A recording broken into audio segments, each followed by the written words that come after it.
Hello, aspirants. Good morning and welcome to daily news analysis of the Hindu and Indian Express. Today, the date is 26 February, so let's get started. First is with respect to this view of PVR Subramaniam, NITI Aayog के CEO हैं ये. इन्होंने कहा है कि poverty level is below 5%. It claims NITI Aayog chief. साथ में ये कह रहे हैं कि growth is inclusive, broad based, while rural urban inequality shrinking. जबकि वर्ल्ड ओवर मैंने आपको बताया था कि रशिया सबसे ज्यादा इनइक्वल कंट्री है और सेकंड नंबर पे इंडिया है. राइट. इनइक्वालिटी काफी बढ़ती जा रही है. बट हमारा नीति आयोग का सर्वे कुछ और ही कहता है. Less than 5% of Indians are now expected to be below the poverty line and extreme destitution. ये निकल के आया है household consumption expenditure survey. और इस सर्वे ने यह भी बताया था कि रूरल एरिया में कंजम्पशन ज्यादा तेजी से बढ़ रहा है as compare to urban areas. Rural areas में ग्रोथ फास्टर है. इसके अलावा दूसरा पॉइंट जो निकल के आता है कि लोग इवन अब रूरल एरियाज में अपने फूड कंजम्पशन पर कम स्पेंड कर रहे हैं. Next is people are consuming more of a sort of milk, fruits, vegetables and meat. तो कहीं ना कहीं हमारी जो डाइट वगैरह है वो चेंज हो रही है. और जब मैंने आपको WPI एंड CPI पढ़ाया था तब मैंने आपको कहा था कि CPI में जो बास्केट है जिसमें फूड फूड एंड बेवरेजेस का वेटेज ज़्यादा है उसको थोड़ा सा रिड्यूस करने की ज़रूरत है. उसमें सीरियल्स वगैरह का वेटेज ज़्यादा होता है. इसके प्राइसेस ऊपर जाते रहते हैं. लेकिन क्या है कि ओवरऑल कंजम्पशन अगर हम देखेंगे तो सीरियल्स का कंजम्पशन कम हो रहा है. जैसे जैसे लोगों की इनकम बढ़ रही है उसी तरीके से उनकी डाइटरी पैटर्न में चेंज आ रहा है.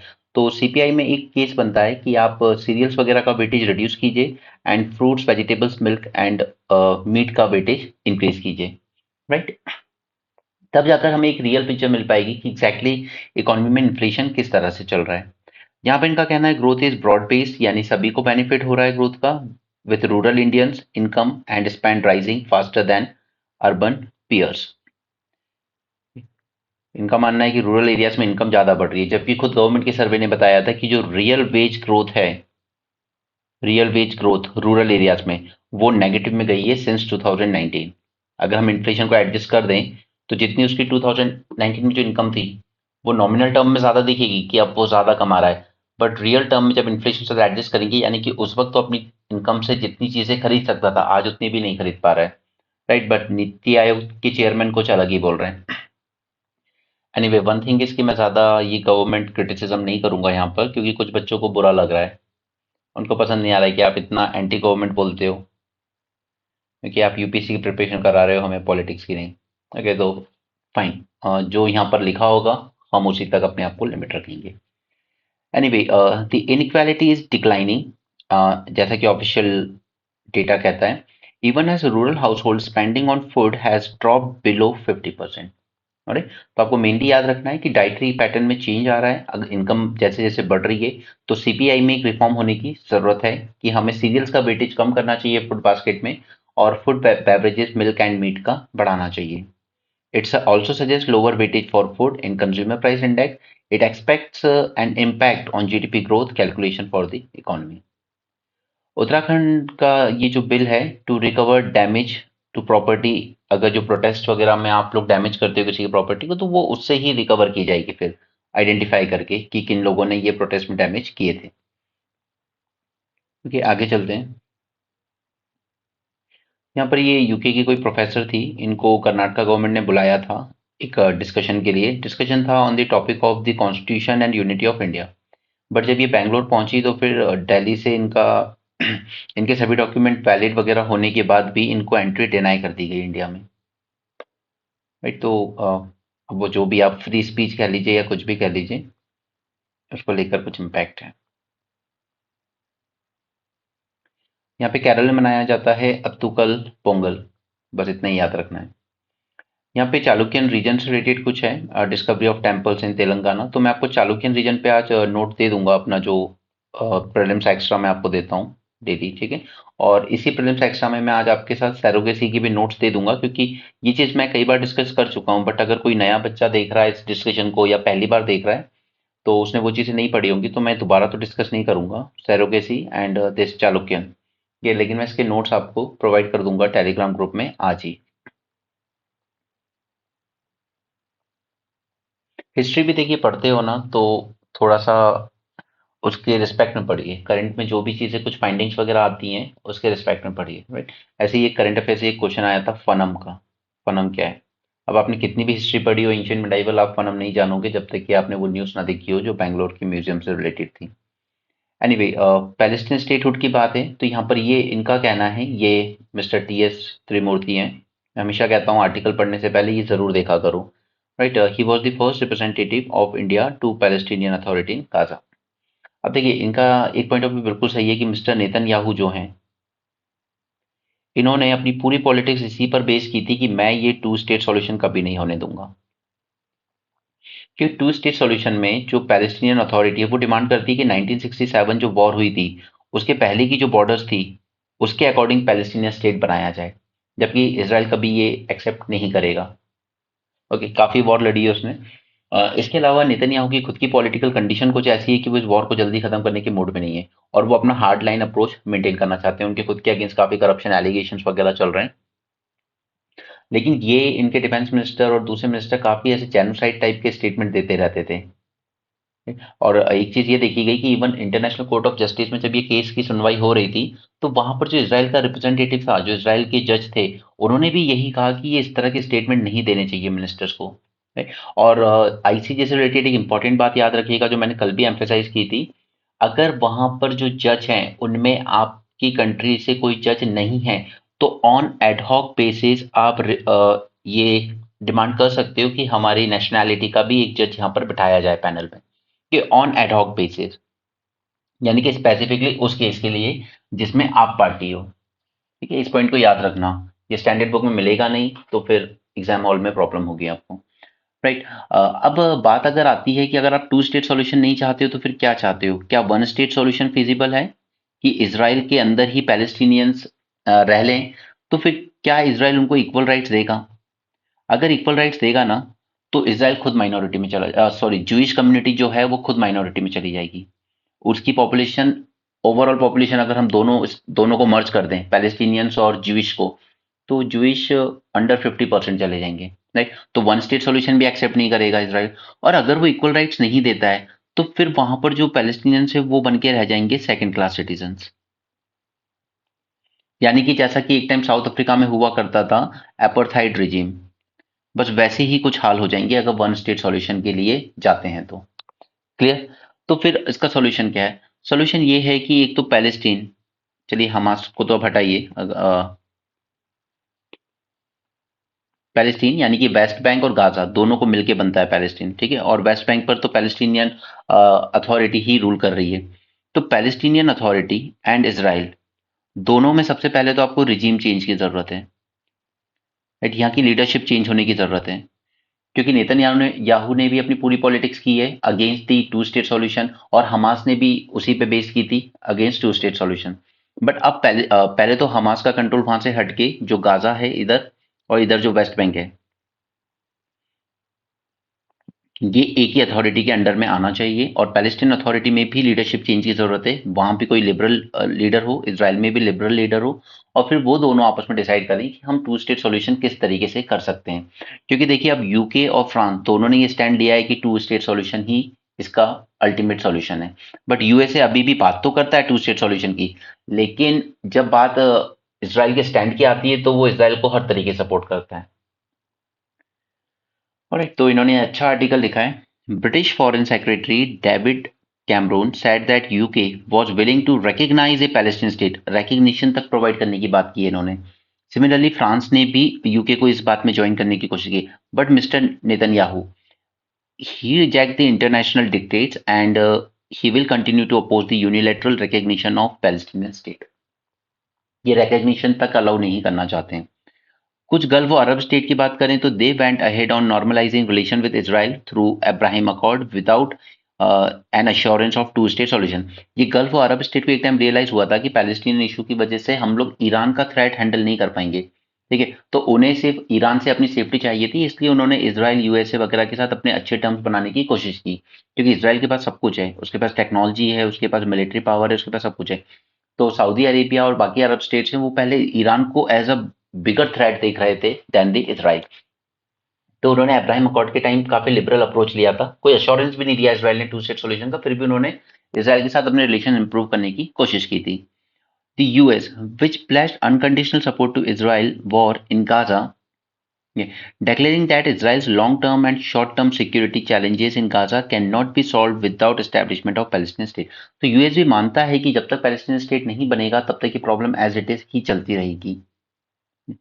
और इस यहाँ पर मिस्टर बाइडेन ने ऑफर भी किया था ए डीमिलिटराइज स्टेट ऑफ पैलेस्टीन, यानी कि जैसे यूएस ने जापान की हालत की थी सेकेंड वर्ल्ड वॉर के बाद कि आप रहिए, देश बनकर रहिए, लेकिन आप मिलिट्री नहीं रखेंगे, और जापान रखता भी नहीं है अब।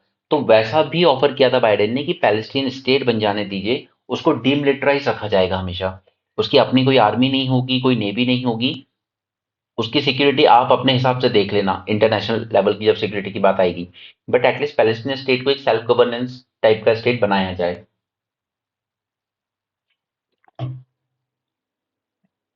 यानी कि आप ये कह लीजिए कि with in Israel he Palestinians के लिए एक अलग स्टेट दे दिया जाए, उसी तरीके से जैसे हमारे यहाँ कभी जम्मू एंड कश्मीर का स्टेटस हुआ करता था। राइट, कुछ कुछ चीजें आप अपने कंट्रोल में रख लो, जैसे फॉरेन रिलेशन आप अपने कंट्रोल में रख सकते हो, आप उनकी इंटरनेशनल सिक्योरिटी अपने कंट्रोल में रख सकते हो, बाकी चीजें उन्हें उनके हिसाब से करने दो। राइट, वो मिस्टर बाइडेन का ऑफर था। Now US voted against the United Nations General Assembly resolution in November 23 calling for stopping illegal Israeli settlement in West Bank and East Jerusalem. Now see, ये जो वेस्ट बैंक है आपका, ठीक है, इस तरफ ये पूरा इसराइल निकलता है यहाँ से, यहाँ पे गाजा जहाँ पे लड़ाई चल रही है, और ये वेस्ट बैंक है। तो वेस्ट बैंक पे भी इसराइल धीरे धीरे अपने सेटलमेंट बढ़ाता चला गया है पिछले कई साल। ठीक, और इसको लेकर जब यूएन ने कहा था कि इसराइल अपने सेटलमेंट्स क्यों एक्सटेंड कर रहा है, तो उसको भी वीटो कर दिया था यूएस ने। राइट, अगर वो चाहता, सीरियस होता पीस के बारे में, तो वो एटलीस्ट ये तो रिस्ट्रेन कर सकता था इसराइल को कि आप वेस्ट बैंक एटलीस्ट उनको दिया गया है तो उसमें अपने सेटलमेंट्स क्यों बढ़ा रहे हो, बट वो बढ़ाता चला गया। इवन ट्रंप ने तो जेरूसलम को कैपिटल भी एक्सेप्ट कर लिया था इसराइल की, उसने अपनी एम्बेसी भी वहां शिफ्ट करने की बात की थी। और ये यूएन सिक्योरिटी रेजोल्यूशन याद रखेंगे, यूएन सिक्योरिटी काउंसिल रेजोल्यूशन 2334 2016 में, it declared Israel settlement as illegal, यहाँ वेस्ट बैंक और ईस्ट जेरूसलम में। ठीक, वेस्ट जेरूसलम इसराइल को दिया गया है इंटरनेशनली, बट उसका जो ईस्टर्न पार्ट है वो दिया गया है वेस्ट बैंक यानी कि पैलेस्टीनियन को। अभी तक गाजा में जो बम्बार्डमेंट हो रही है उसमें 30,000 लोग मारे गए हैं। Saudi Arabia demanded an irreversible peace process for a Palestinian state. अब पहले सऊदी अरेबिया इतना ज्यादा एडमेंट नहीं हो रहा था, लेकिन अब उसने कहा है कि पहले आप इसको एक permanent irreversible peace process establish कीजिए, उसके बाद हमारे रिश्ते आपसे सुधरेंगे। The latest plan presented to the Israeli cabinet has proposed the winding up of UN Relief and Work Agency for Palestinian refugees in Northeast। अब यहाँ पर जो ये जो रेफ्यूजी के लिए काम करती थी ना UN relief and work agency, इसके कुछ मेंबर्स थे, 7 या 8, उनको इसराइल ने एक्यूज किया था कि ये लोग ने वो जो हमास का अटैक हुआ था अक्टूबर 7 में, उसमें इनका भी रोल था। तो उसके बाद इंटरनेशनल लेवल पे इनकी फंडिंग भी रोक दी गई। इटली, फ्रांस, यूएसए, यूके, इन सब ने कहा हम इस ऑर्गेनाइजेशन को फंडिंग नहीं देंगे, लेकिन अगर ये फंडिंग रुक जाती है तो फिर इन रेफ्यूजीज के लिए लाइफ और ज्यादा टफ हो जाएगी। ओके, और इसराइल ने भी कहा है we will wind up this organisation. तो क्या सिंगल स्टेट फिजिबल है? तो जैसा मैंने आपको बताया, नहीं है, बिकॉज सिंगल स्टेट में इसराइल को इक्वल राइट्स देने पड़ेंगे पैलेस्टीनियंस को जो वेस्ट बैंक और गाजा में रहते हैं, बट तो उस केस में ज्यूश की पॉपुलेशन अंडर 50% हो जाएगी। और अगर आप इक्वल राइट्स नहीं देते हो तो Palestinians will become a second class citizen and Israel will have an apartheid state, जैसा ये कभी साउथ अफ्रीका में हुआ करता था। इसराइल एंड एडॉक जज in international court of justice, देखिए एडॉक बेसिस पे था वो जज, अगेन यहाँ पर कि वो एडॉक बेसिस पे इसराइल ने डिमांड किया था कि हमारी नेशनैलिटी का भी एक जज यहाँ पे बिठाया जाए। राइट, तो ये पावर होती है एक स्टेट को, या ये राइट होता है एक स्टेट को, इस पॉइंट को याद रखिएगा एग्जाम के लिए। ICJ joined the majority ruling to call on Israel senior officials and ministers to desist from incitement to genocide. In 2017, even Hamas revised their 1988 charter to recognize a two-state solution based on 1967 border. अब Hamas भले ही मना करता हो, पहले भी मना करता था, लेकिन 2017 में उसने एक बार ऑफर दिया था कि हम अपना जो 1988 का चार्टर है उसको मॉडिफाई करने के लिए तैयार हैं अगर इसराइल हमें एक इंडिपेंडेंट पैलेस्टीन स्टेट देता है, but on based on 1967 border, क्योंकि अब तो 1967 बॉर्डर से ज्यादा एरिया कैप्चर कर चुका है इसराइल। लेकिन अगर वो वापस से अपनी वो एरिया खाली कर देता है और 1967 की बॉर्डर पे एक्सेप्टेड पैलेस्टीनियन स्टेट देने को तैयार है, तो हमास एग्री था उसके लिए, बट अब वो भी एग्री नहीं होना है। खैर अब तो चलिए रायसीना डायलॉग की बात करें। अब रायसीना डायलॉग की प्रॉब्लम ये है कि ये उस वक्त हुआ है जब G20 फॉरेन मिनिस्टर्स मीट चल रही थी ब्राजील में। तो ऑब्वियसली बात है कि काफी सारी कंट्रीज के जो बड़े लीडर्स हैं वो यहाँ पर आ नहीं पाए मीटिंग के लिए, तो इसलिए रायसीना डायलॉग उतना ज्यादा रिप्रेजेंटेटिव नहीं रहा। Right, this is the first problem. ये इस बार 9th एडिशन था रायसीना का। हमारे दिल्ली की रायसीना हिल पर होता है। यहाँ पर फॉरेन मिनिस्टर ने एक वर्ड यूज किया था, India as a bridging power. इसको मैंने एक्सप्लेन भी किया था कल के डिस्कशन में। A country seeking common ground through multi factor policy, okay, becoming a vishwa mitra. We are friend with everyone. It aims to engage global leaders on the big issue and challenges in the world. यहाँ पर Greece के भी prime minister आए थे। Right, उन्होंने भी emphasise किया importance of connectivity project, specially IMEC corridor. Global governance, inequality at the top of UN security council and need for reform were discuss. Globally governance कैसे इंप्रूव करनी है, inequality at the top of UN security council. क्यों? क्योंकि security council में क्या है, वो 5 members हैं, उन्हीं के पास वीटो पावर है। यूरोप थोड़ा ज्यादा रिप्रेजेंटेटिव, वहां से 2 कंट्री आती हैं, ब्रिटेन एंड फ्रांस, और रशिया भी आधा तो यूरोप में ही आता है। तो यूरोप ओवर रिप्रेजेंटेड है। साउथ अमेरिका से कोई कंट्री नहीं है, अफ्रीका से कोई कंट्री नहीं है, एशिया से अगर देखें, साउथ एशिया आसियान से कोई नहीं है, सिर्फ एक चाइना आता है, वो भी ईस्ट एशिया से। Right, so there is need to reform and India's rightful place at the high table of global decision making. The large number of ministerial contingent from Central and Eastern Europe ज़्यादा है because due to this G20 foreign minister meeting in Brazil, there was no senior ministerial presence from P5 countries, from major G7 countries and BRIC 10 countries. BRIC 10 क्यों बोल रहे हैं? क्योंकि 5 पहले थी, फिर 5 ने और नया ज्वाइन किया है, लेकिन उसमें से अर्जेंटीना ने फिलहाल के लिए मना कर दिया है कि हम ज्वाइन नहीं करना चाहते हैं। ओके, तो ये बड़ी-बड़ी कंट्रीज़ नहीं थी, लेकिन इस बार ऐसी कंट्रीज़ आई जो पहले ज़्यादा इन्वॉल्व नहीं होती थी। जैसे सेंट्रल ईस्टर्न यूरोप से आई, which included all the ministers of Baltic Nordic forum. ठीक है, हमने BN8 डिस्कस किया था, 8 कंट्रीज़ थी। मैंने आपको नाम याद कराए थे, Estonia, Latvia, Lithuania, Sweden, Finland, Denmark and Iceland. Right, it enabled a new diplomatic outreach for the government that is seeking trade agreement and investment ties with this part of Europe that is often overlooked but competitive economically. पूरा focus रखा गया है इस meeting में global conflict पे, जैसे Russia war को इन लोगों ने काफी क्रिटिसाइज किया। Need to handle an aggressive China, but Russia और चाइना तो यहाँ पे इन्वाइट थे ही नहीं। Okay, there was minimal presence from South East Asia, Latin America and even South Asia also. The lack of non governmental civil society. अब ये एक प्रॉब्लम है कि इस तरह के जब डिबेट डिस्कशन होते हैं तब आपको सिविल सोसाइटी की मदद लेनी चाहिए, उनको इनवाइट करना चाहिए, क्योंकि देखिए ऑफिशियल जो होंगे वो ऑफिशियल स्टैंड पे ही बात करेंगे।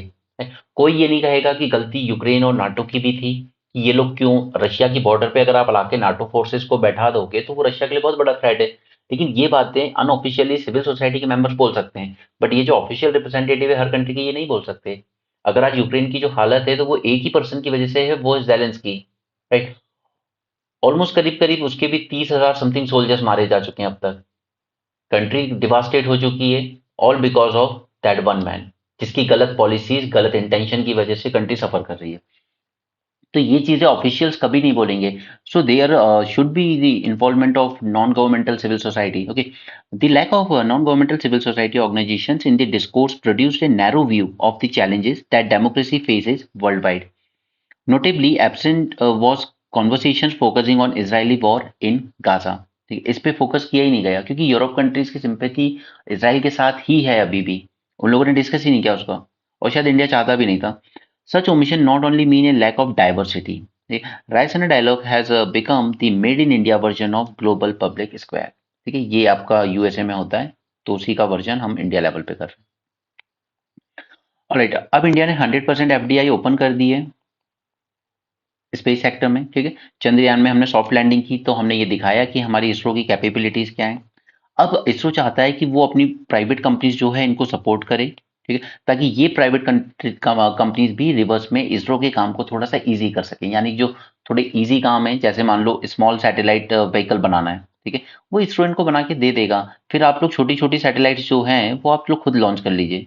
ठीक है, 50 किलो, 200 किलो, 100 किलो, इस तरह की सैटेलाइट्स खुद प्राइवेट इंडस्ट्री को लॉन्च करनी चाहिए, ना कि इसरो को अपने बड़े बड़े रॉकेट्स यूज करने चाहिए इसके लिए।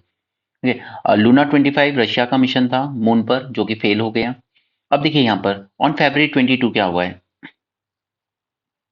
यहाँ पर एक यूएस बेस्ड इंट्यूटिव मशीन, ये एक कंपनी थी private, it became the first private company to soft land a robotic craft on the moon. ठीक है, इसने कर दिखाया। जो इसरो ने किया वो यूएसए की एक प्राइवेट कंपनी ने भी कर दिखाया। बट कैसे कर दिखाया? ऑब्वियसली नासा का सपोर्ट इसके पास पूरी तरह से रहा। ठीक है, शुरू से ही, चाहे इलॉन मस्क की कंपनी भी रही हो तो उसको भी नासा की गाइडेंस सपोर्ट रही है। ठीक है, the success of many space service provider in US rooted in crucial support for from NASA in their formative years। जब ये लोग नए नए शुरू हुए थे, तो यही चीज हमारी इसरो भी प्रोवाइड करना चाहती है प्राइवेट कंपनीज को। और उसके लिए अच्छा किया है हमने कि एफडीआई ओपन की है। उससे आपके पास टेक्नोलॉजी आती है, उससे आपके पास मैनेजमेंट एफिशिएंसी आती है, एफडीआई से आपके पास फंड्स आते हैं। राइट, ये तीनों चीज आपको एफडीआई के थ्रू मिलती है। There is need of a healthy and diversified private space service landscape. India recently approved up to 100% automatic FDI in parts of its national space program, potentially paving the way for healthy competition among Indian startups to ease ISRO's burden in the future. Space is an area that necessitates expansive collaboration among nations and within them. Okay, so it was with respect to private participation. Now come to UGC. इसका पूरा नाम क्या है? University grants commission. नहीं, अभी grants किसको देता है? ये आपके कॉलेजेस, अलग अलग इंस्टीट्यूट्स, इनको देता है। नहीं, लेकिन गवर्नमेंट ने यूजीसी की ही फंडिंग कम कर दी है। नहीं, तो अब इन कॉलेजेस और इंस्टीट्यूशंस के पास क्या ऑप्शन रह गया? ऊपर से तो ग्रांट्स नहीं मिलेंगे। ग्रांट्स इज काइंड ऑफ मतलब लोन के फॉर्म में नहीं होता है वो। ठीक है, मतलब ये ग्रांट्स हैं, बस आप ले लीजिए, यूज कीजिए, इसको चुकाना नहीं है आपको। बट अब क्योंकि ये ग्रांट्स रिड्यूस हो रहे हैं, तो अब कॉलेज वगैरह के पास क्या ऑप्शन रह जाएगा कि आप खुद ही सेल्फ फाइनेंस कोर्सेज लॉन्च कीजिए। ठीक, फिर वो फीस बढ़ना, फिर अब फीस बढ़ेगी तो वैसी बात है कि जो वीकर सेक्शन है उसको दिक्कत होगी इस फीस को अफोर्ड करने में। राइट, तो उसी पर बेस्ड ये आर्टिकल है। There is in the interim budget there was a substantial cut of over 60% in the allocations to UGC. This is one point. Second, the grant for higher education has suffered a ruthless reduction of 9,600 crore, okay, पिछले साल से। There was slash in allocation for institutions such as IITs and even IIMs. Right? This is the second point. अब education 23 ये launch किया था हमने, इसको हम लोग इंचियन डेक्लेरेशन भी कहते हैं। ठीक है, इसको याद रखिएगा, Incheon declaration is related to education. इस तरह के डेक्लेरेशन प्रीलिम्स में पूछे जाते हैं आपसे। It seeks inclusive It seeks inclusive, equitable, and quality learning for all, though through a target allocation of 4 to 6% of national GDP। Target क्या रखा है? 4 to 6% नेशनल जीडीपी का खर्च करना होगा एजुकेशन पे, और हम कितना खर्च कर रहे हैं? 2.8%। इवन स्कूल एजुकेशन में भी अगर हम देखेंगे, there is a very marginal increase of just 0.3% school level पर। जबकि हमारे यहाँ अभी हम लोग बात करते हैं डेमोग्राफिक डिविडेंड की, हमारे पास बच्चे स्कूल गोइंग स्टूडेंट्स बहुत ज़्यादा हैं, उसके बाद भी हम लोग बजट कट कर रहे हैं।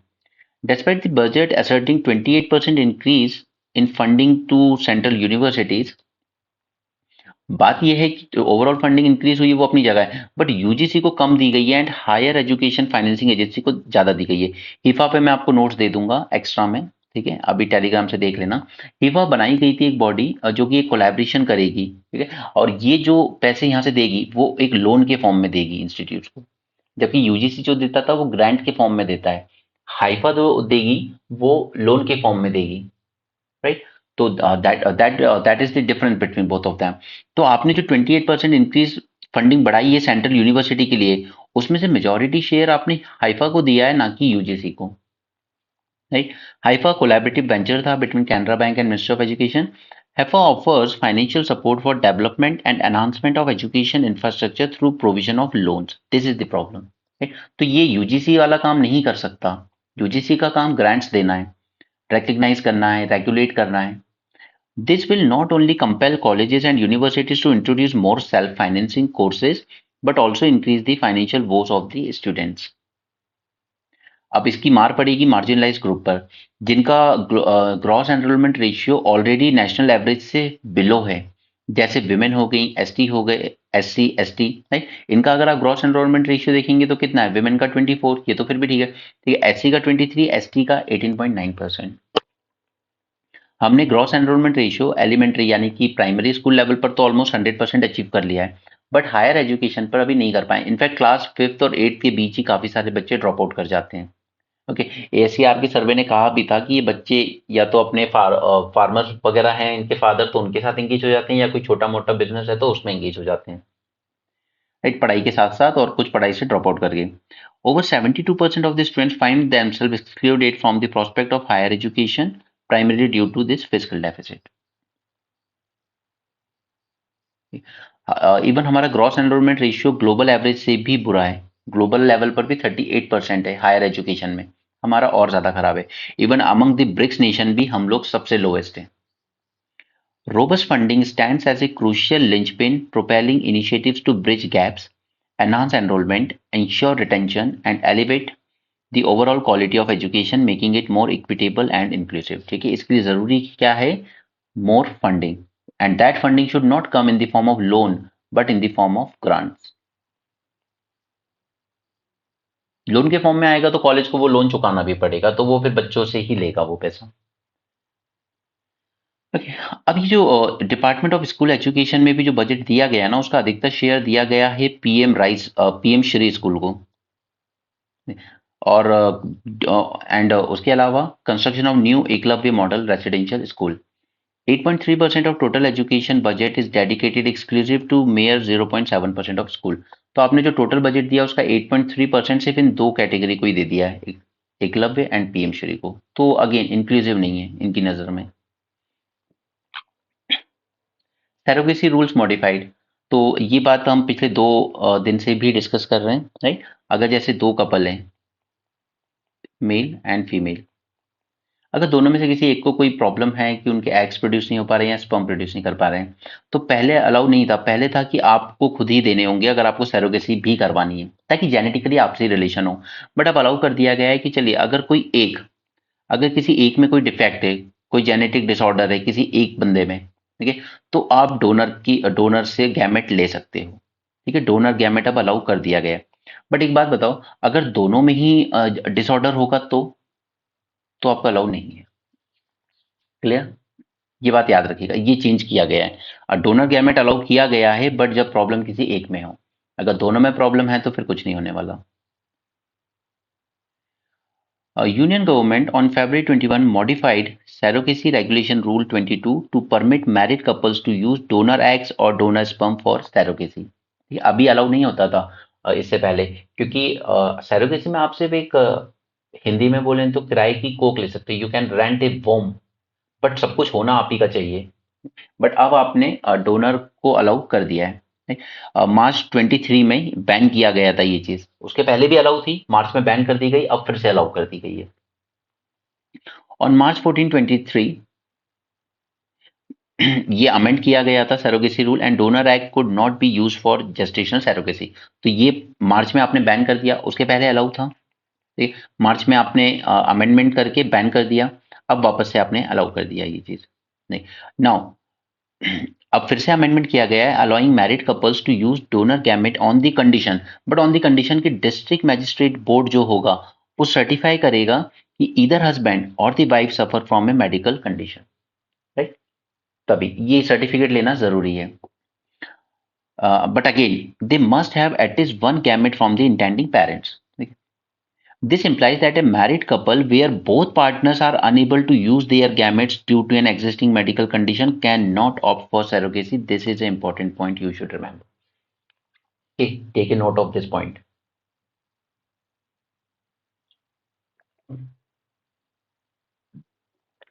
Now, क्या ये जो चेंज किया गया है ये सिंगल विमेन को अलाउ होगा कि वो भी गैमेट डोनर से ले सके? नहीं ले सकती वो। सिंगल विमेन है तो एग आपके खुद के ही होने चाहिए। The change is, however, not applicable to widow or divorced women। A single woman undergoing surrogacy must use self eggs and donor sperm to avail surrogacy procedure। Clear? ये सब हुआ, सुप्रीम कोर्ट में एक केस आया था जहां पर एक विमेन को इस बीमारी से प्रॉब्लम थी, जिसको कहते हैं एमआरके सिंड्रोम।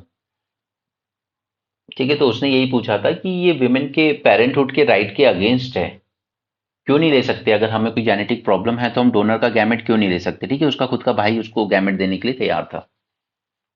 राइट, तो ये चेंजेस याद रहेंगे आपको। डोनर गैमेट अलाउ कर दिया गया है, बट प्रोवाइडेड कि सर्टिफिकेशन लेना होगा डिस्ट्रिक्ट मेडिकल बोर्ड से, और किसी एक पेरेंट को प्रॉब्लम हो। ठीक है, दोनों को नहीं, किसी एक को प्रॉब्लम, यानी किसी एक के तो जेनेटिक्स होने चाहिए वहां। और अगर दोनों को प्रॉब्लम है तो अलाउ नहीं है। और सिंगल विमेन की बात आए तो क्या उसको डोनर गैमेट लेना अलाउ है? No, it is not allowed. उस वो सिर्फ स्पर्म डोनेशन ले सकती है, बट एग्स तो उसके खुद के होना जरूरी है। ठीक है, can single women avail this same, तो ये हमने जान लिया। राइट, ये 3 पॉइंट्स याद रखने हैं इस आर्टिकल से आपको। आईएमसी, क्या आईएमसी रेट क्राइसिस को कम कर सकता है? नो सी, अगर हम इस पूरे मैप को फिर से ड्रॉ करें, मैं आपको मैप डायरेक्ट भी दिखा सकता हूं, बट खुद बनाओगे तो चीजें बेटर याद रहेंगी। ये है ओमान, ये है यमन। राइट, ये आपका ये जो पॉइंट कहलाता है, ये वाला कहलाता है आपका बाब अल मंडेब। ठीक है, और ये जो रीजन है ये कहलाता है आपका स्ट्रेट ऑफ हॉर्मोज। ठीक, ये है आपकी पर्शियन गल्फ, यहाँ पे आएगा ईरान। ठीक है, ये है सऊदी अरेबिया। और ये वाला जो पूरा रीजन है ये कहलाता है आपका रेड सी। ठीक है, ऊपर इधर कहीं आ जाती है आपकी Swiss canal. Clear?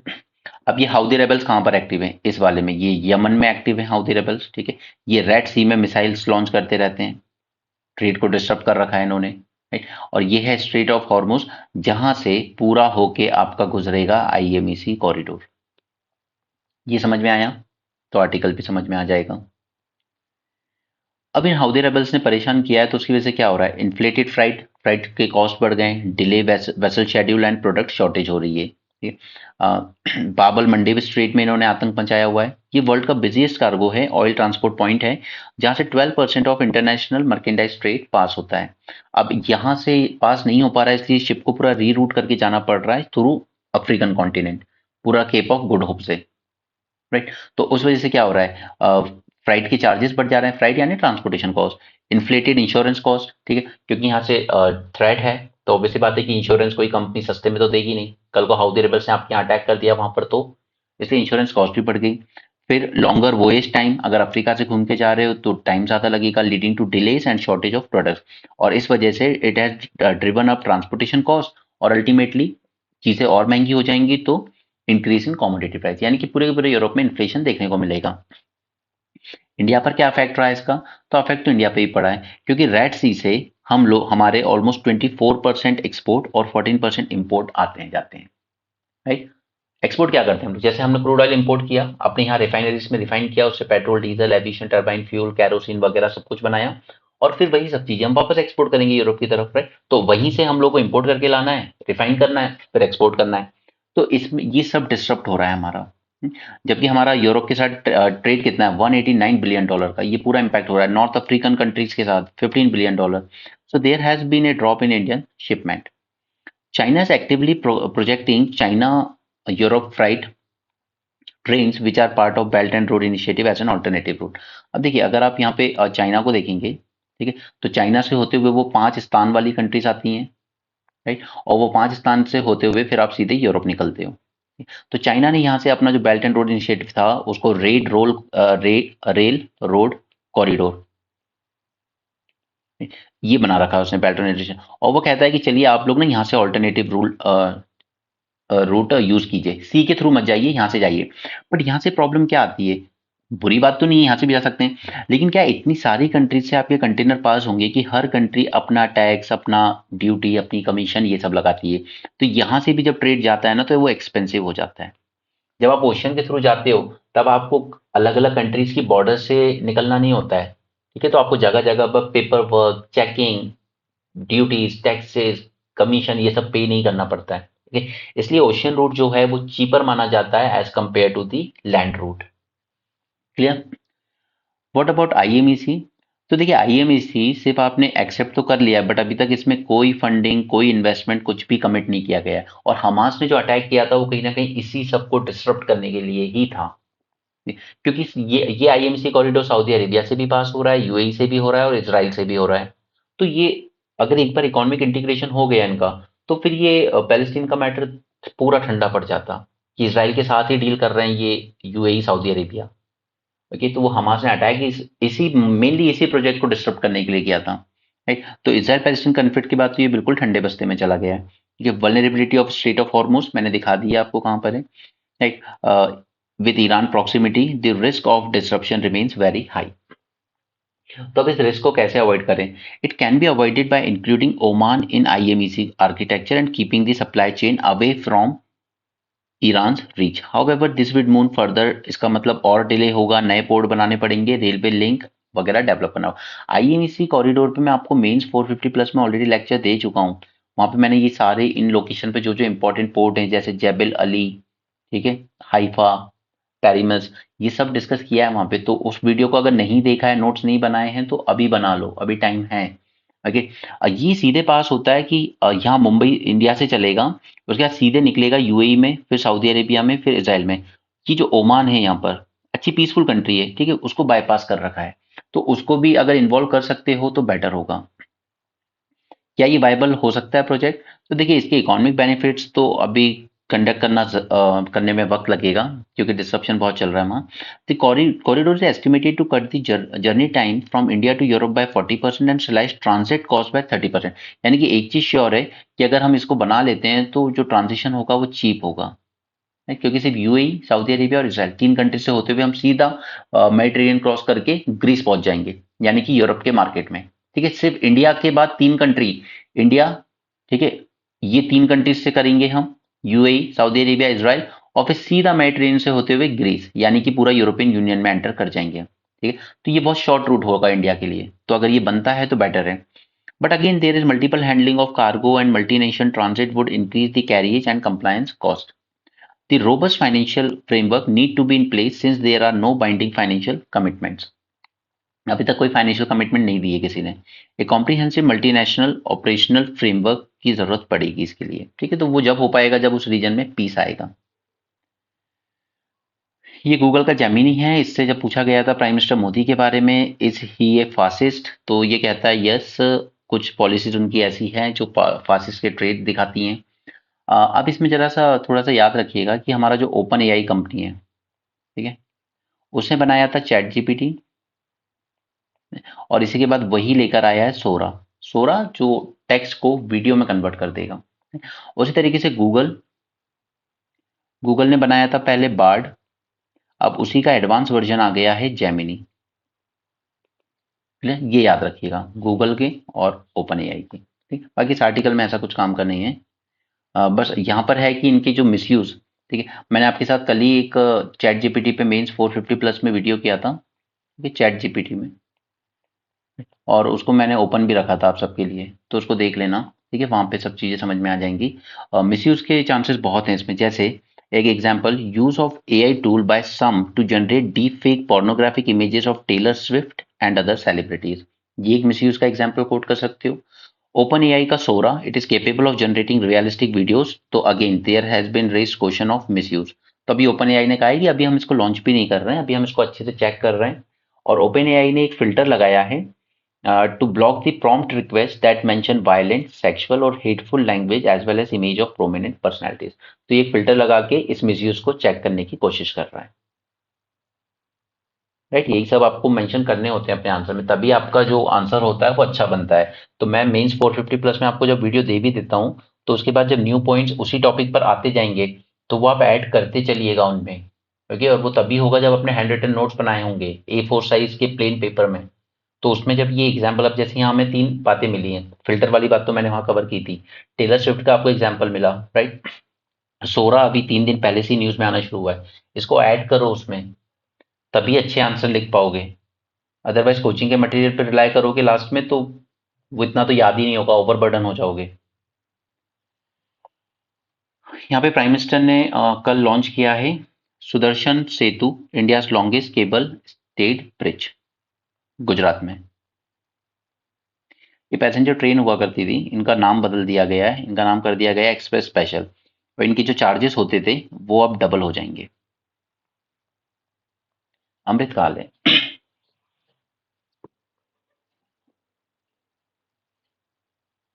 C, Zelensky says 31,000 troops killed in Russian war. Russia तो और ज्यादा क्लेम कर रहा था कि हमने उनके 1.5 से 3 लाख सोल्जर मार दिए यूक्रेन के, बट ये कह रहे हैं नहीं, इतने नहीं मारे, 31,000 ही मरे, तो ये भी कोई कम नहीं होते, आपकी सनक में हुआ है ये सब। US UK new strikes against Yemen हाउथीज।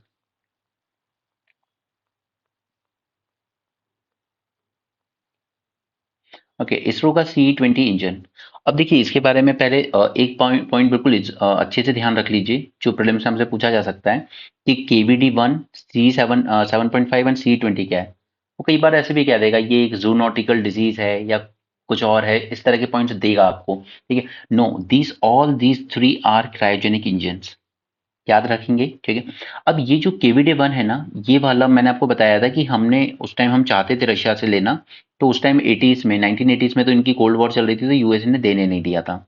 उसके बाद में जब इनकी कोल्ड वॉर खत्म हो गई 91 में आके, तो रशिया ने हमें KVD-1 दिया था, ठीक है। इसी को हमने थोड़ा सा रिवर्स इंजीनियरिंग किया, रिफॉर्म किया, कुछ किया, और हमने बनाया अपना खुद का इंजन 7.5, ठीक है। लेकिन वो बेस्ड इसी पे था, रशिया वाले पर ही बेस्ड था वो, ठीक। तो भी वो इतनी अच्छी बेस्ट क्वालिटी का नहीं बन पाया, लेकिन हमने जीरो से भी अपनी रिसर्च स्टार्ट कर दी थी 1980s में ही, राजीव गांधी के टाइम से ही हमने कहा था कि हम खुद भी बनाने की कोशिश करेंगे क्रायोजेनिक इंजन, ठीक है। रशिया ने तो हमें ये KVD-91 ये बाद में दिया जब उनकी कोल्ड वॉर खत्म हो गई, तो हमने उसको रिवर्स इंजीनियर करके क्रायोजेनिक इंजन बना लिया। बट पैरेलली हमारा जीरो से स्टार्टेड एक और प्रोजेक्ट चल रहा था जिसमें हम बनाना चाहते थे क्रायोजेनिक इंजन, और उसी के अंडर हमने बनाया क्रायोजेनिक इंजन 20, राइट। और ये बेस्ट फंक्शन कर रहा है अभी तक। ये रशिया वाला भी उतना अच्छा नहीं है, धोखा दे जाता है। उस पर रिवर्स इंजीनियर करके जो हमने C-7.5 बनाया वो भी कई बार धोखा दे जाता है, बट दिस C-20 जो हमने जीरो से बनाया अपने खुद के साइंटिस्ट ने, वो बहुत अच्छे से वर्क कर रहा है। और ये हम लोग यूज करना चाहते हैं GSLV Mark 3 में, राइट। ये वाला जो था रिवर्स इंजीनियर करके बनाया, ये हमने यूज किया GSLV Mark 2 में, और ये GSLV Mark 2 को ही हमने कहा था नोटी बॉय, क्योंकि ये फेल बहुत हो रहा है, राइट। तो हमें इस इंजन में भरोसा नहीं है, हम अपना वाला है, और इसको हम यूज करेंगे GSLV Mark 3 में, और इसी को अब आप कहते हो SLV 3, ठीक है। इसको इस नाम से भी जाना जाता है, तो आपको GSLV Mark 3 लिखा मिले या सैटेलाइट लॉन्च व्हीकल लिखा मिले, इट इज सेम, ठीक है। और सेकंड थिंग इज कि इसको हम गगनयान मिशन में यूज करेंगे, यानी कि हमारे एस्ट्रोनॉट्स को आसमान में भेजने में। तो इतनी बात समझ में आई।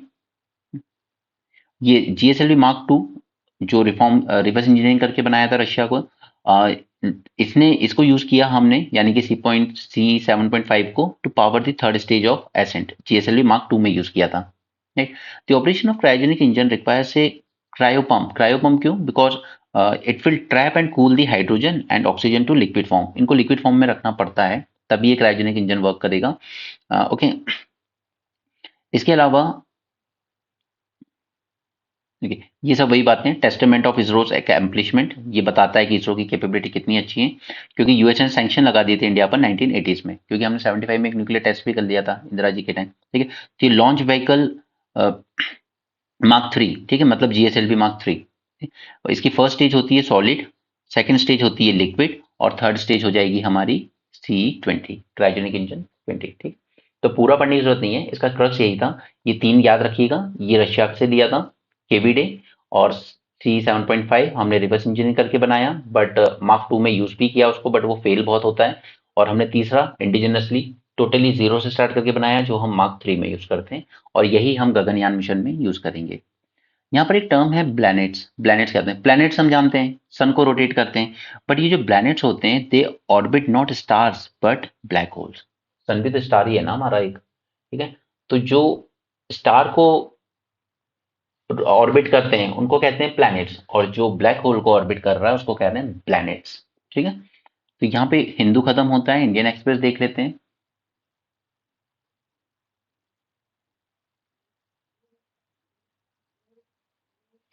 ओके, ये तो एक ट्रूथ सेटअप करने की कोशिश की जा रही है अभी भी, हॉस्टेज स्वैप करने की, ठीक है। तो वो तो चलेगा नहीं, उसमें चलता रहता है, not. UK US attack Houthi in Yemen, हमने देख लिया। निक्की हो अब ये ट्रम्प मतलब इनके यहाँ पर ऐसा होता है कि ऐसा नहीं है कि पार्टी डिसाइड कर लेगी कि कौन लीडर होगा हमारा, नो, इनके यहाँ बकायदा कैंपेन चलते हैं, डिबेट चलती है, उसके बाद एक एक जगह कौन जीत रहा है कौन हार रहा है उस हिसाब से फिर पार्टी में डिसाइड होता है कि पार्टी की तरफ से कौन खड़ा होगा प्रेसिडेंट के चुनाव में।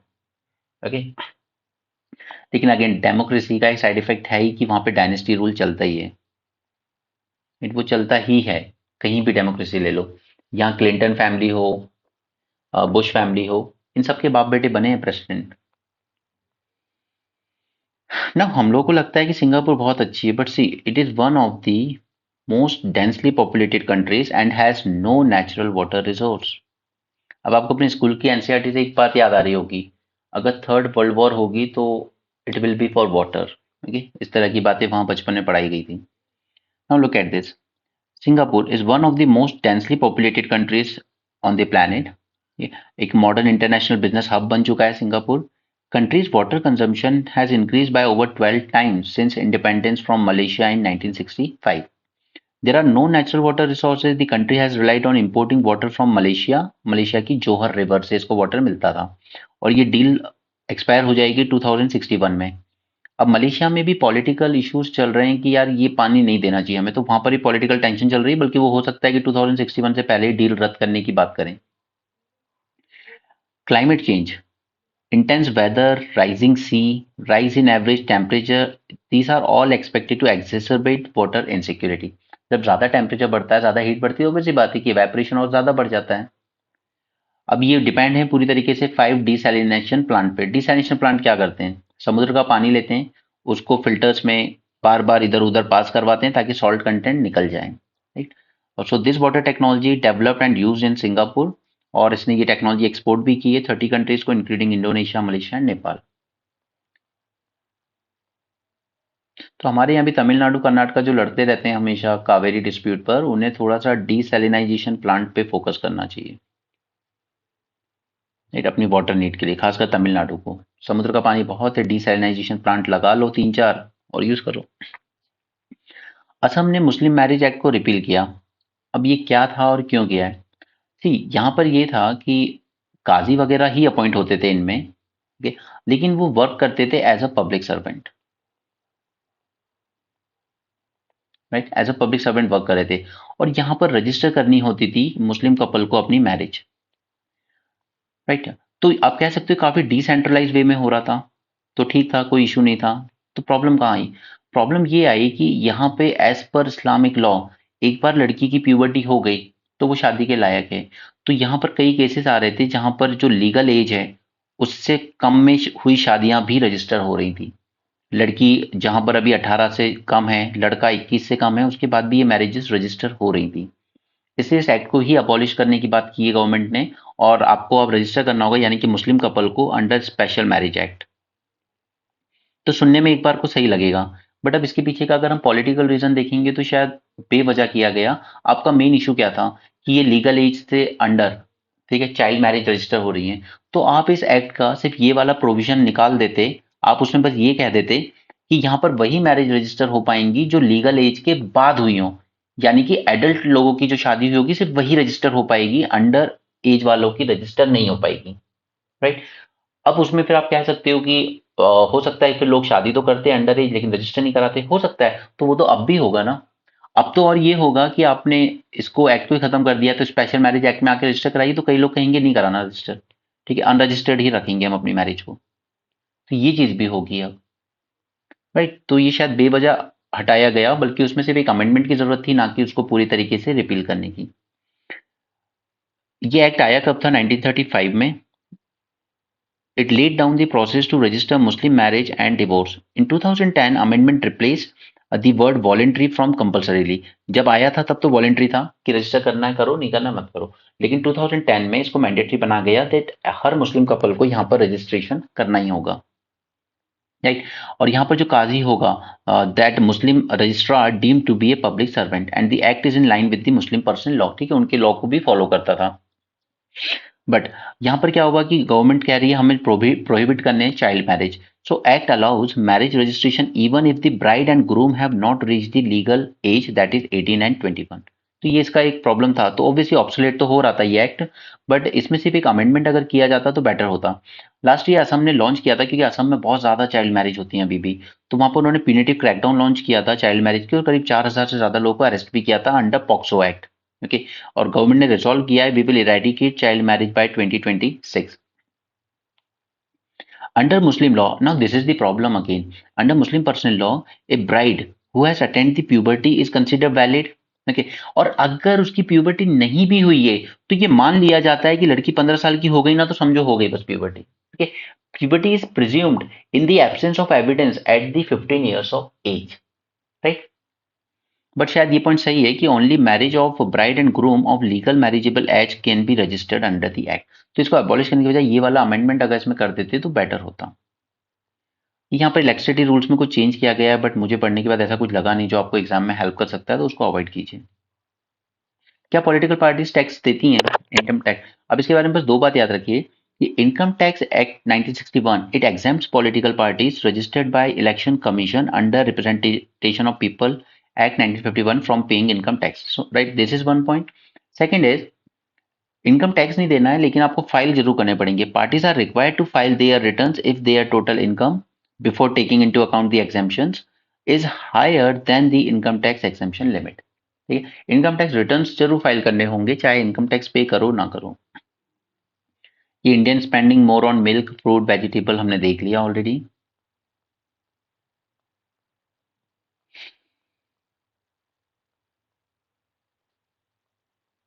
आगे चलते हैं काम की न्यूज पर। ऑपोजिशन फेलियर अगेन, वो तो ऑपोजिशन पार्टीज के लिए लिखा गया है, आपके काम का नहीं है। पॉलिटिक्स में इंटरेस्ट है तो जरूर पढ़ो। ये मैंने आपके साथ कल पिछले 2 दिन में अच्छे से डिस्कस किया है कि ओपन बुक एग्जामिनेशन क्या है। ठीक है, विद एग्जाम्पल सब कुछ डिटेल में डिस्कस किया है। तो अगर आपने कल डिस्कशन देखा होगा और परसों 2 दिन किया था लगातार, तो समझ गए होंगे आप, इसलिए मैं इसको अभी अवॉइड कर रहा हूँ। लेकिन आप में से कुछ लोग प्लीज मुझे एक चीज मेंशन किया कीजिए कमेंट सेक्शन में, अगर आप फर्स्ट टाइम वीडियो देख रहे हैं, so that I will make sure कि मुझे कहाँ कौन सी चीज दोबारा रिपीट करनी है। बिकॉज अभी तक मैं ये मान के चलता हूँ कि जो भी कुछ बच्चे देख रहे हैं कम व्यूज आते हैं, बट जो भी आ रहे हैं वो रेगुलर फॉलो कर रहे हैं इसको कई महीनों से। तो मैं ये मान के चलता हूँ कि उनका टाइम वेस्ट नहीं होना चाहिए दोबारा सेम चीज को एक्सप्लेन करने में। बट अगर आप फर्स्ट टाइम व्यू कर रहे हो तो मेक श्योर कि आप एक बार कमेंट सेक्शन में मेंशन जरूर करके जाएं, ताकि मैं नेक्स्ट डे पर फिर उस हिसाब से आपके साथ एनालिसिस करूँ। अब ये नॉर्थ साउथ वाला मैंने आपके साथ मेंस 450 प्लस में एक वीडियो डिस्कस किया था कि with respect to physical devolution, और उसमें जो क्राइटेरिया हुआ करता था वो भी हमने डिस्कस किया था 14th फाइनेंस कमीशन का एंड 15th फाइनेंस कमीशन का। राइट, उसमें इन लोगों ने क्या किया था कि इन लोगों ने 2011 के भी सेंसस को काउंट किया अलोंग विद 1971 अलग अलग वेटेज देकर। राइट, आपने 15% वेटेज इसको दिया, तो फिर आपने 2011 के वेटेज को भी कुछ 12.7% सब कुछ दिया था।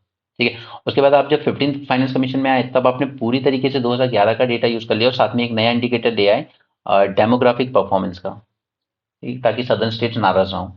तो ये सब इश्यूज वहां पे डिस्कस किए हुए हैं मैंने। तो उसी को ये कह रहे हैं कि आपको कुछ इसका जो हॉरिजॉन्टल डिवोल्यूशन है इसमें चेंजेस करने चाहिए।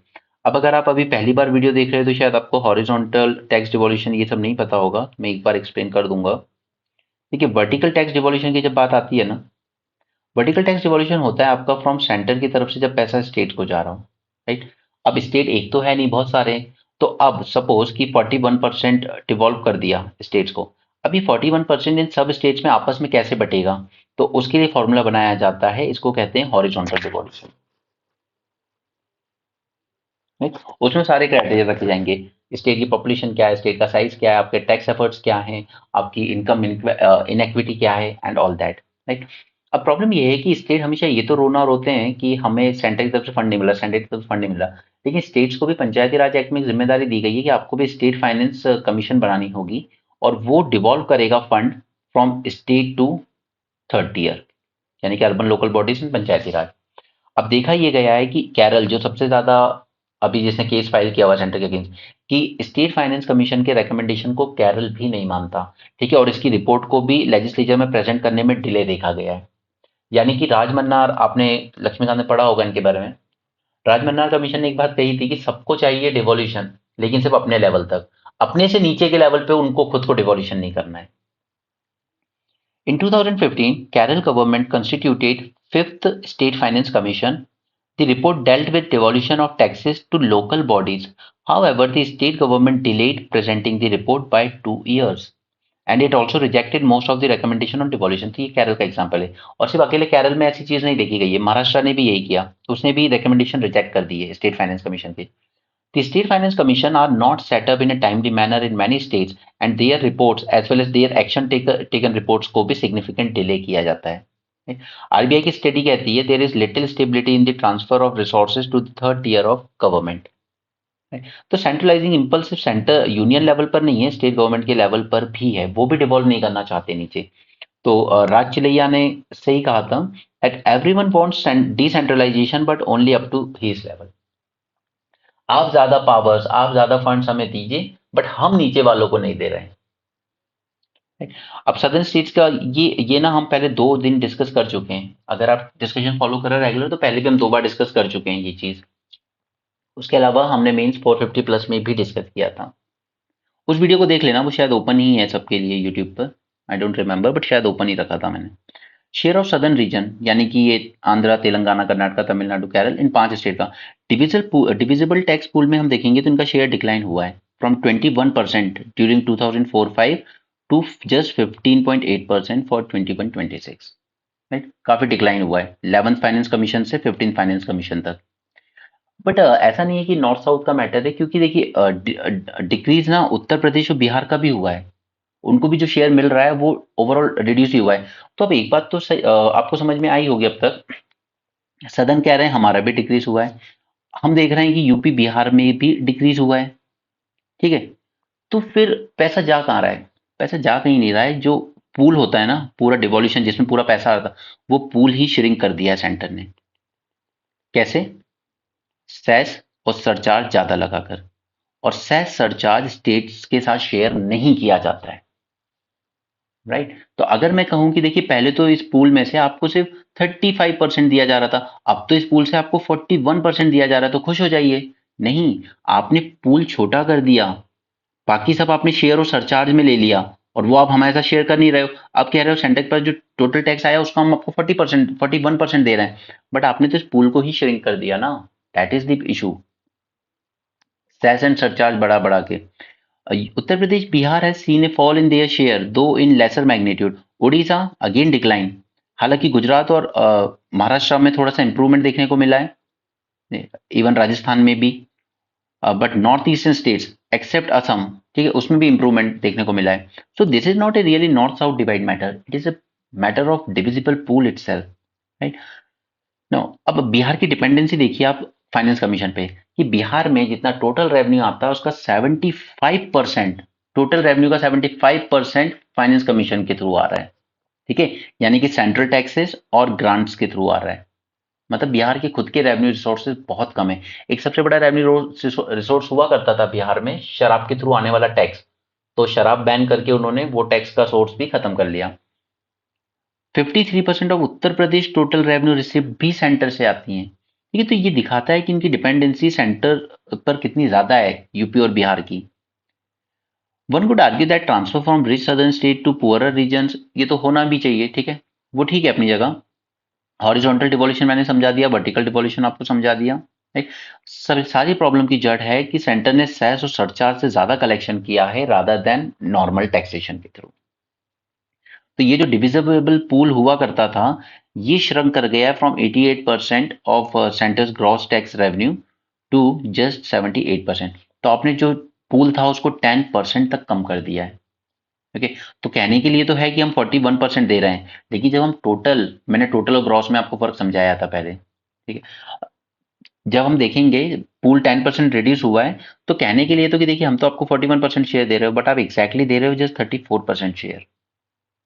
ओके, उसके बाद सेंटर जो स्पेंडिंग भी करता है, कहता है कि देखिए बाकी पैसा भी तो स्टेट्स में जाके खर्च हो रहा है ना, हो रहा है, बट वो आप किसके थ्रू कर रहे हो? सेंट्रली स्पॉन्सर्ड स्कीम और सेंट्रल सेक्टर स्कीम्स के थ्रू। इसके थ्रू मत कीजिए, आप डायरेक्ट स्टेट्स को पैसे दीजिए, वो स्कीम डिजाइन करेंगे। आप घर घर मोदी वाली काम करने के लिए आप अनाज भी मोदी जी दे रहे हैं, तो फिर वो चीज़ ठीक नहीं है, फिर स्टेट्स का क्या काम है, राइट? तो इसको एड्रेस करने का एक ही तरीका है कि जो वो हुआ करता है हॉरिजॉन्टल डिवोल्यूशन का फॉर्मूला, उसमें टैक्स एफर्ट, फिजिकल डिसिप्लिन और इंफ्रास्ट्रक्चर को ज़्यादा वेटेज दिया जाए, राइट? उनका परसेंटेज ज़्यादा बढ़ाया जाए, ठीक है? सिर्फ आप पॉपुलेशन पे डिपेंड मत रहिए, राइट? सिर्फ स्टेट के साइज, ज्योग्राफिकल साइज पर डिपेंड मत रहिए। आप ये जो चीजें होती हैं, टैक्स एफर्ट यानी आपने अपने टैक्स इंक्रीज करने के लिए क्या किया? अगर टैक्स एफर्ट के मामले में देखेंगे तो बिहार बहुत पिछड़ जाएगा, वो तो सिर्फ 25% ही टैक्स रेज कर पाता है अपनी खर्चे के, राइट? फिजिकल डिसिप्लिन, जैसे अब आपने केरल पे वो कहा कि फिजिकली बहुत इनडिसिप्लिन है, ठीक है, वेस्ट करता है पैसे सब्सिडी के फॉर्म में, ठीक है, इंफ्रास्ट्रक्चर पे आप कितना खर्च कर रहे हो, नहीं? तो इनका वेटेज बढ़ाने की जरूरत है। The higher weightage could be assigned to parameters such as demographic performance, tax effort, and fiscal discipline. Right? तो ये जो 14th 15th फाइनेंस कमीशन है ना, अभी 16th सेटअप हुई है, बट 16th का अभी वो नहीं आया अंडर अरविंद पनागारिया, तो इसका फॉर्मूला अभी शायद रेडी नहीं हुआ है, जब हो जाएगा तो उसको भी डिस्कस कर लेंगे। लेकिन मैं आपको अपने नोट्स में 14th और 15th का फॉर्मूला भी दे दूंगा, ताकि आप एक बार कंपेयर कर लें। ये मैं 450 वाले में एक्सप्लेन कर चुका हूँ, इसलिए मैं यहाँ पे दोबारा डिटेल में नहीं ले जा रहा हूँ आपको। ओके, या तो प्लेलिस्ट में जाके वो वाला वीडियो देख लेना, ठीक है? बट आप ये एक्स्ट्रा वाली पीडीएफ टेलीग्राम से कलेक्ट जरूर कर लीजिएगा। ओके, आगे चलते हैं। ये सब मत पढ़ा कीजिए, ये जो इंटरव्यूज होते हैं ये मत पढ़िए। पाकिस्तान के साथ क्या एंगेज करना है, हम अपने issue UPSC point of view से जान लेते हैं, ठीक है? ये तो सिर्फ टाइम पास करना है कॉफी पीते हुए, तो वो करते रहते हैं बोल बच्चन।